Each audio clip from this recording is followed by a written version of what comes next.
She was once a nurse. Now she sleeps beside a dumpster with a needle still in her arm.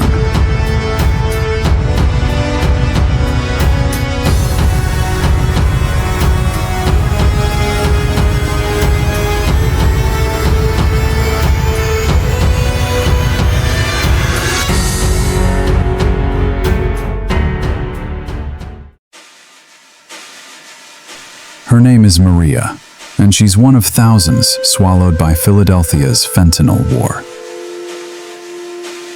This isn't metaphor. The streets of Kensington have earned the nickname Zombieland, not from headlines, but from the people who live there. The thumbnail says Philly Fentanyl War, and that's exactly what this is. A war against a drug so powerful it hijacks the body in seconds. A war against poverty, trauma, and a system that's failed to protect its own.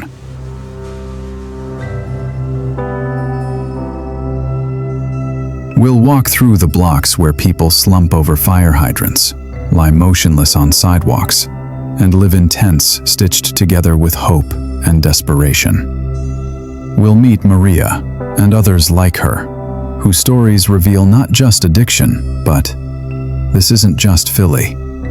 It's a warning, and it's already echoing in cities near you.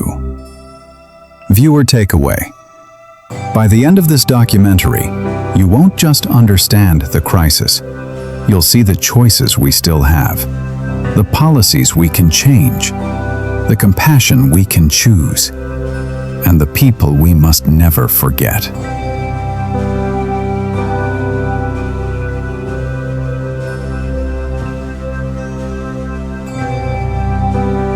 The Ground Zero, Kensington. Walk through Kensington, and you'll feel it before you see it. The air is heavy, not just with the chemical sting of fentanyl, but with something deeper, a kind of quiet collapse. A neighborhood that's still standing, but barely breathing.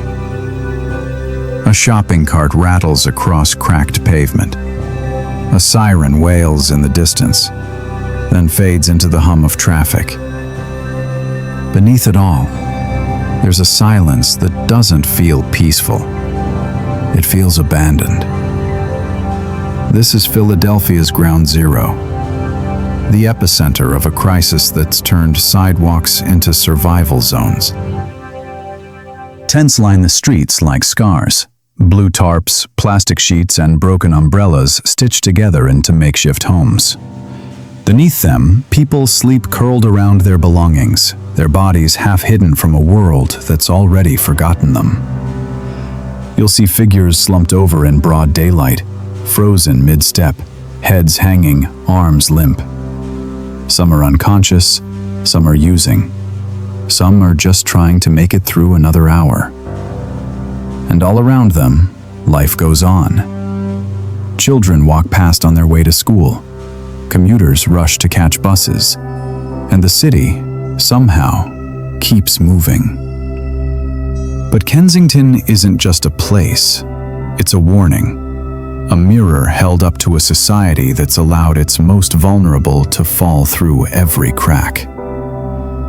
Many of the people here were once housed, once employed, once loved. Veterans, nurses, fathers, daughters. Now they live in tents beside dumpsters, under bridges, or in alleyways where the cold bites harder than the addiction. The fentanyl here is cheap, potent, and everywhere. Dealers operate in plain sight. Users inject openly. And the drug doesn't just sedate, it erases. It turns pain into silence, hunger into numbness, and people into shadows. But these aren't shadows. They're human beings. And Kensington is their last refuge. Not because it's safe, but because it's the only place left where they're not chased away, where the rules of the outside world don't apply, where survival is the only law. What's happening here isn't isolated. It's the result of years of neglect, policy gaps, and broken promises. And unless we understand how it got this bad, we'll never know how to stop it from spreading.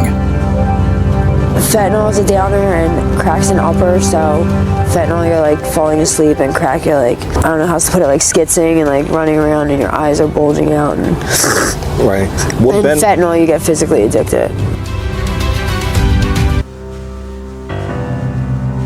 How did it get this bad? The crisis in Kensington didn't erupt overnight. It's the result of slow erosion of public health systems, affordable housing, and community support. And now, the fallout is etched into the streets. It began with pain.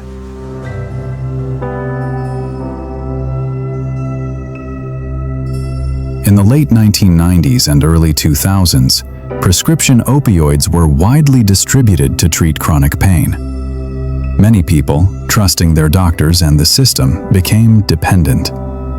When prescriptions ran out, some turned to street alternatives like heroin. But then came fentanyl, a synthetic opioid far more potent and far more dangerous. Fentanyl didn't just replace heroin, it overwhelmed it. Its low cost and high potency made it the drug of choice for dealers, and often a deadly surprise for users. In neighborhoods already struggling with poverty and addiction, its arrival was catastrophic. In 2022 alone, Philadelphia recorded over 1,200 overdose deaths, most linked to fentanyl. But drugs alone didn't create this crisis. Housing instability played a major role. As rents rose and affordable housing options shrank, more people found themselves on the streets.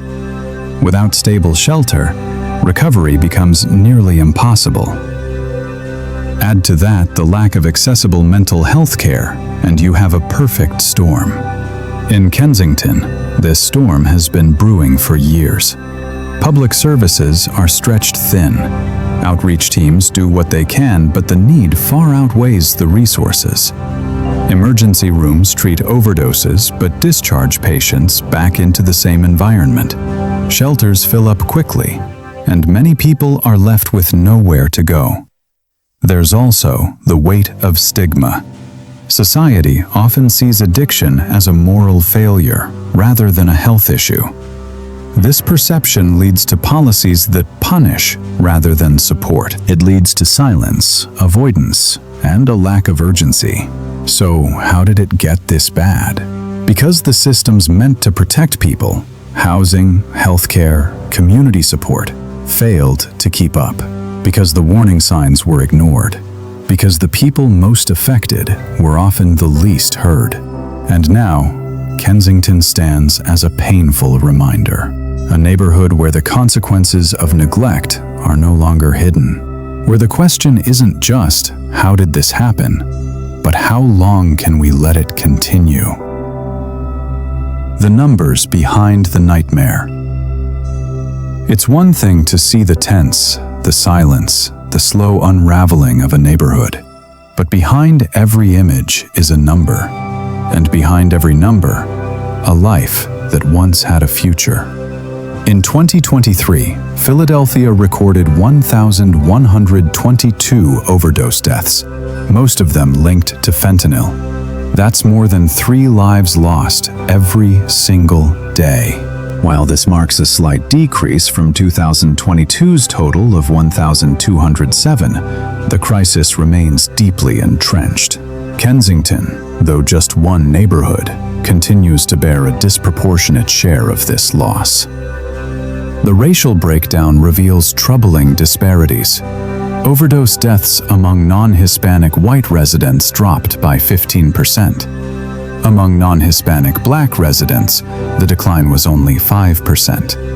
And among Hispanic residents, overdose deaths actually rose by 2%.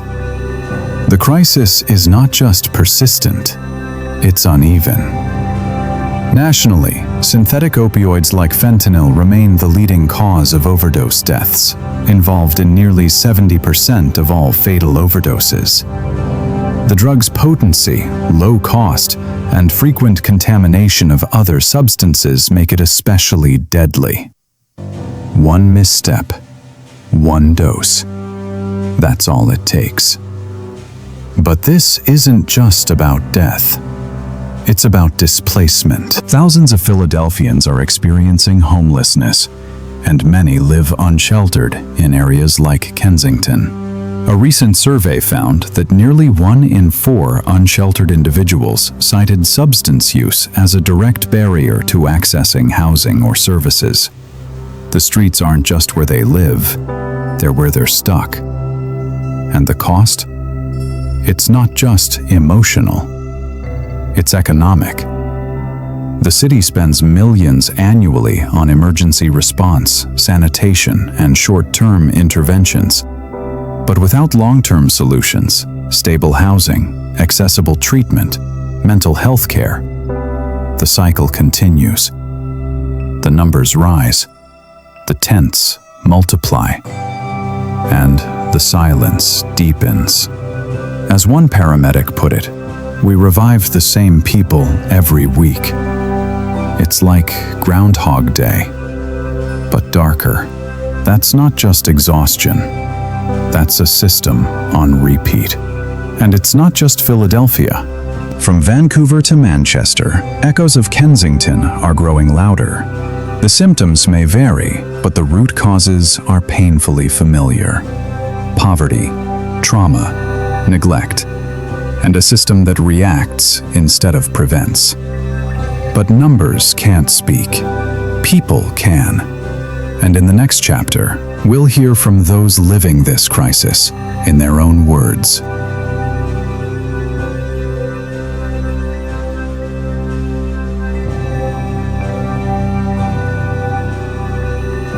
Voices from the street.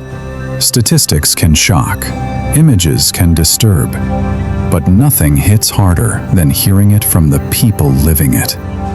Take Amber, featured in the documentary Fentanyl Nightmare in Kensington. She was once a college student. One pill turned into daily use, then heroin, then fentanyl. Now she lives in Kensington's open-air drug market, surviving day by day. I didn't think it could happen to me, she says, but it did. Fast. Then there's Luis, interviewed by filmmaker Charlie Min in his documentary Kensington. Luis used to work in landscaping. He lost his job, then his apartment, then his health. I sleep under the train tracks, he told the crew. I don't want to be here, but I don't know how to leave. Denise, another local, lives in a tent but doesn't use drugs. People think everyone out here is an addict. That's not true, she says. Her story reminds us that homelessness and addiction often overlap, but they're not the same. Outreach workers echo the same frustration. One paramedic said, "We revive the same people every week. It's like Groundhog Day, but darker." Another added, "People don't just need detox. They need somewhere to go after, somewhere safe." These voices aren't asking for pity.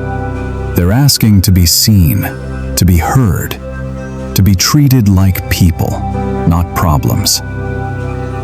There's a quiet dignity in Kensington, in the way people share food, in the way they protect each other from the cold, in the way they still laugh, still hope, still dream, even when the world has stopped looking. And yes, there's pain, deep, layered pain, but there's also resilience. A man named Javi told us, "I know I messed up, but I'm still here. I'm still trying." That has to count for something. These are not just interviews. They're reminders that behind every tent is a story.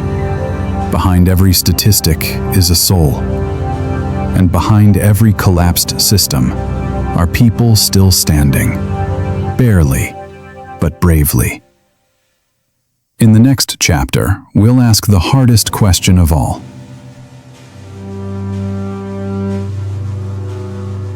What can actually be done, and who's willing to do it? What can be done? We've seen the streets, we've heard the voices, we've felt the weight of the numbers. Now comes the hardest part. Asking what can actually be done. Because this isn't just a crisis of addiction.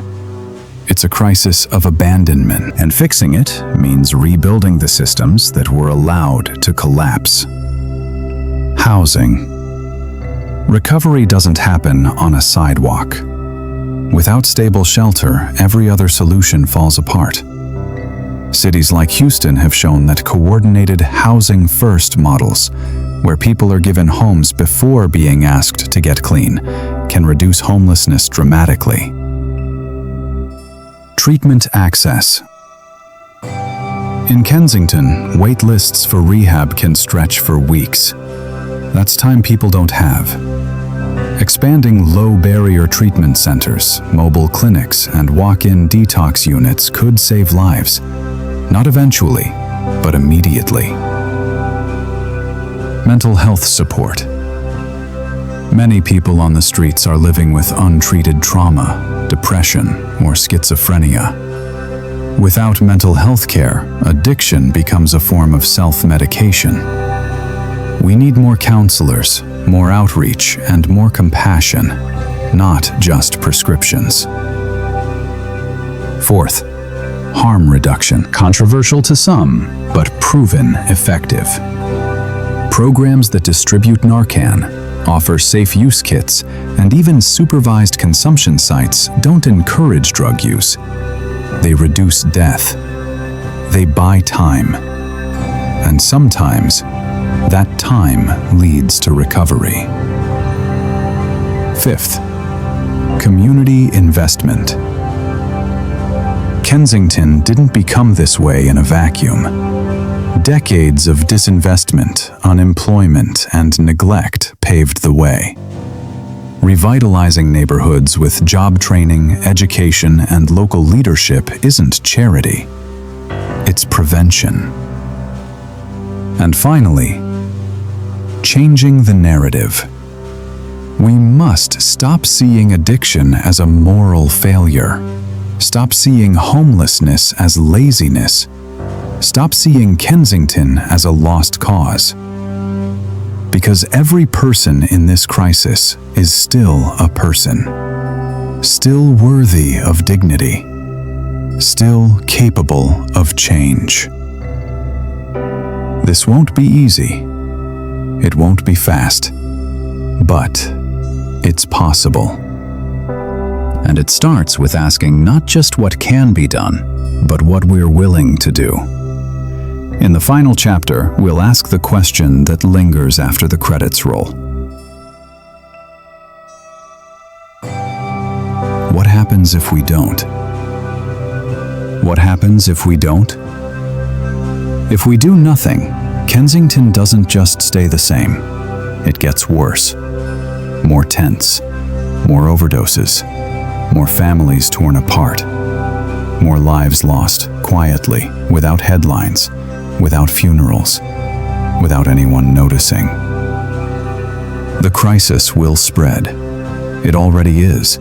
From San Francisco's Tenderloin to Vancouver's downtown East Side, echoes of Kensington are growing louder.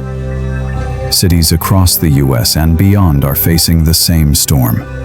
Synthetic opioids, housing collapse, mental health neglect. And without intervention, the map of suffering expands. If we do nothing, we normalize it. We start to see people sleeping on sidewalks as background noise. We stop flinching when we hear sirens. We stop asking how it got this bad and start accepting it as inevitable. But it's not inevitable. It's a choice. Every policy not passed, every shelter not funded, every treatment center not built, every moment of silence is a decision. And the cost isn't just human, it's generational. Children growing up in these neighborhoods absorb the trauma. Communities fracture, trust erodes, and the cycle continues. Deeper, darker, harder to break. We can't afford to look away, not anymore. Because what's happening in Kensington isn't just a tragedy. It's a test of our systems, of our compassion, of our willingness to act. If this documentary moved you, don't let it end here. Like this video to help it reach more people. Share it with someone who needs to see it. Comment below, your voice matters. And subscribe to the channel for more stories that challenge, inform, and inspire. Because change doesn't start in City Hall. It starts with people who refuse to stay silent.